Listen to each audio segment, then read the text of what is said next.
अस्सलाम वालेकुम भाई। यूके में सबसे बड़ा मसला ये होता है कि आपको स्पॉन्सर्ड जॉब नहीं मिलती। जो लोग यूके के बाहर से यूके में डायरेक्ट आना चाहते हैं उनको भी यूके में स्पॉन्सर्ड जॉब चाहिए होती है और स्पॉन्सर्ड जॉब की बेस पे आपका वीज़ा लगता है। और जो लोग यूके में ऑलरेडी होते हैं मौजूद किसी बी वीज़ा पे, मिसाल के तौर पर आप स्टूडेंट वीज़ा पे हैं, तो उनको यहाँ पे लॉन्ग स्टे करने के लिए या अपनी सेटलमेंट के लिए या पीआर नेशनलिटी के लिए भी उनको स्पॉन्सर्ड जॉब चाहिए होती है। तो मेन मसला जो सबसे बड़ा यूके के अंदर आता है वो सेटलमेंट का आता है। और सेटलमेंट में मसला किसका आता है कि आपको स्पॉन्सर्ड जॉब नहीं मिलती। तो आज इस वीडियो में आपको एक ऐसा मेथड बताने लगा हूँ जिसके थ्रू आप खुद को स्पॉन्सर कर सकते हैं। ये एक ऐसा मेथड है जो एग्जिस्ट करता है पहले से। ये कोई डायरेक्ट मेथड नहीं है जिसमें आप ये समझें कि कोई ऐसा मेथड है जिसमें सेल्फ स्पॉन्सरशिप वाली कोई चीज़ इसको इंटरनेट पे आपको नहीं मिलेगा। लेकिन ये एक ऐसा तरीका है जो मैंने खुद डिस्कवर किया है कि इसके थ्रू कुछ लोगों ने खुद को स्पॉन्सर कराया भी है मेरे आसपास। तो मैंने सोचा मैं आप लोगों से ये तरीका शेयर कर देता हूँ। तो कोई भी बंदा है वो स्टडी वीज़ा पे यूके आ गया और उसका पीएसडब्ल्यू चल रहा होता है। आपको पता ही है कि पहले जो स्टूडेंट आते हैं फिर उनको 2 साल का पीएसडब्ल्यू मिलता है, यानी जब उनकी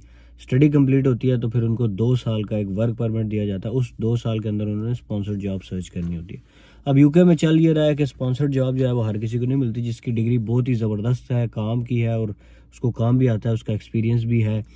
जिस तरह कोई आईटी का है, कोई मेडिकल का है, कोई इस तरह के करके जो है डिग्रियाँ होती हैं, तो उनको स्पॉन्सर्ड जॉब मिलने के चांसेस हाई होते हैं। ये नहीं कि उनको भी 100% मिल जाती है, लेकिन ये है कि उनको चांसेस काफ़ी ज़्यादा होते हैं। लेकिन अगर आपकी डिग्री इन डिग्रियों में से नहीं है तो भाई आपके चांसेस बहुत कम होते हैं। फिर लोग क्या करते हैं, केयर वीज़ा की तरफ जाते हैं, वीज़ा बाय करते हैं, इन सारे झोंचलों में चोंचलों में पड़ते हैं। तो भाई सेल्फ स्पॉन्सर्ड का जो तरीका मैं बताने लगा हूँ ये जेन्युइन तरीका है, लेकिन ये सस्ता तरीका नहीं है। इसमें भी आपको पैसे लगाने पड़ेंगे। लेकिन जो लोग यूके में वीज़ा बाय कर रहे हैं, केयर वीज़े और दूसरे तीसरे 20-20 हज़ार पाउंड लगा के आप लोग वीज़े बाय कर रहे हैं, उस तरीक़ों से ये फिर भी काफ़ी सस्ता और जेन्युइन मेथड है। अच्छा, यूके में ये होता है भाईजान कि जो भी लोग, किसी की शॉप है, किसी का टेक अवे है, किसी का कोई बेशक आपकी करियाने की दुकान है, तो वो जो दुकान वाला है ना वो भी आपको स्पॉन्सर कर सकता है। लेकिन उसके लिए उसको क्या करना पड़ेगा, खुद को स्पॉन्सर के लिए लाइसेंस के लिए रजिस्टर कराना पड़ेगा। यानी उसको पहले स्पॉन्सर लाइसेंस लेना पड़ेगा, उसके बाद फिर वो स्पॉन्सर वीज़े जिसे कहते हैं या कॉस कहते हैं वो फिर उसके बाद दे सकता है। जो छोटी दुकान होती है भाई वो 2 कॉस इशू कर सकता है एट द सेम टाइम। तो भाई करना आप लोगों ने ये है, यहाँ तो आप कोई ऐसा बंदा ढूंढें जिसकी दुकान हो और उसे आप रिक्वेस्ट करेंगे यार आपको वो स्पॉन्सर करे। लेकिन क्योंकि उसके पास स्पॉन्सर का लाइसेंस नहीं है तो आप उसे कहेंगे यार जो स्पॉन्सर लाइसेंस में जो थोड़ा बहुत 3-4 हज़ार पाउंड का खर्चा आता है वो खर्चा उसे कहें यार मैं लगा दूंगा। और जो भी वकील का खर्चा है, तो जो भी इसमें जो टैक्स वगैरह का खर्चा है या दूसरा तीसरा कुछ खर्चे होते हैं, तो वो खर्चे आप कहें कि यार मैं 4-5 हज़ार पाउंड लगा देता हूँ और आपको इसमें स्पॉन्सर लाइसेंस ले देता हूँ। और स्पॉन्सर लाइसेंस मिल जाएगा तो आप उसे कहें वो आपको क्या कर दे, स्पॉन्सर कर दे। ठीक है। अब मैं आपको बता रहा था कि 2 जो है ना वीज़े, एक छोटी दुकान वाला वीज़ा जो है, बंदा जो है ना, जो एक छोटी दुकान होती है ना भाई, वो मिनिमम 2 वीज़े जो है ना वो इशू कर सकता है। अगर कोई भी दुकान वाला आपके पास ऐसा नहीं है, आप कहते हैं यार अब मैं किस पे ट्रस्ट नहीं कर सकता, तो उसका तरीका ये है कि फिर कोई ऐसा बंदा ढूंढें जो आपका ट्रस्ट के काबिल हो। ठीक है। आप उसको दुकान खरीद के दे दें एक। ठीक है। उसे कहें यार ये टेक अवे है, बिजनेस का बिजनेस चलाओ यहाँ पे, और साथ आप स्पॉन्सर्स लाइसेंस के लिए अप्लाई भी कर दें। तो वहाँ से आपका बिजनेस भी चल जाएगा और अब अर्निंग भी शुरू हो जाएगी। ठीक है। 15,000-20 हज़ार पाउंड की आपको दुकान मिल जाती है। 15-20 हज़ार पाउंड की आपको दुकान मिल गई, 3-4-5 हज़ार पाउंड आपका ऊपर लग जाएगा। 2 वीज़े आप वहाँ से जारी कर सकते हैं।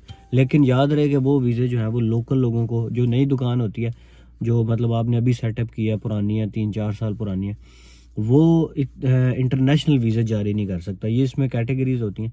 तो आप लोकल जो लोग यहाँ पे हैं, स्टडी वीज़ा जिनका ख़त्म होने वाला है या जिनका पीएसडब्ल्यू ख़त्म होने वाला है, वो लोगों को वो स्पॉन्सर कर सकता है। तो भाई अगर आपका 20 हज़ार पाउंड 25 हज़ार पाउंड भी लगता है तो आप 2 वीज़े जो है ना, 2 लोग मिल के कर लें तो 2 वीज़े उनको जारी हो जाएंगे और आपका बिज़नेस चलता रहेगा।